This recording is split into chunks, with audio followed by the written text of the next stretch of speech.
तर आजची डेट आहे 26 मे 2025. आज मंडे आहे.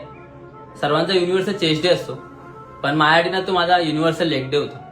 पण आता लिगामेंट टिअर झाले, तर मग 3 महिने तर मला लेग विसरायचेच आहेत. तर मग मी पण शाण्यासारखा चेस्टच मारली आज. तर मग सिंपल आहे, चेस्टसाठी आहे ना मी इन्क्लाइन आणि फ्लॅट या दोन प्रेसवरती ट्रस्ट करतो. कारण डिक्लाइन आहे ना, आपण क्रॉस रोज आणि स्कूप अप या दोन व्हेरिएशन मध्ये पण कव्हर करू शकतो. तर मग इन्क्लाइन आणि फ्लॅट या दोघांचे पण 3-3 प्रेस 12 रेपिटेशन बस झाले.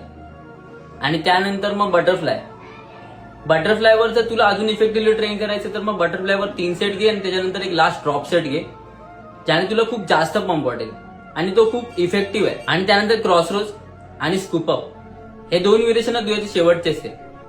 आता मी सर्वांचीच क्लिप्स नाही टाकू शकलो, कारण की ना माझ्या जिममध्ये थोडी गर्दी आली, तर मला स्टँड अरेंज करता नाही आला. पण हे 5 व्हेरिएशन ना इफेक्टिव्ह आहेत आणि चेस्ट पंप करणार आहेत. तर मग ट्राय कर आणि आवडले तर नक्की फॉलो कर.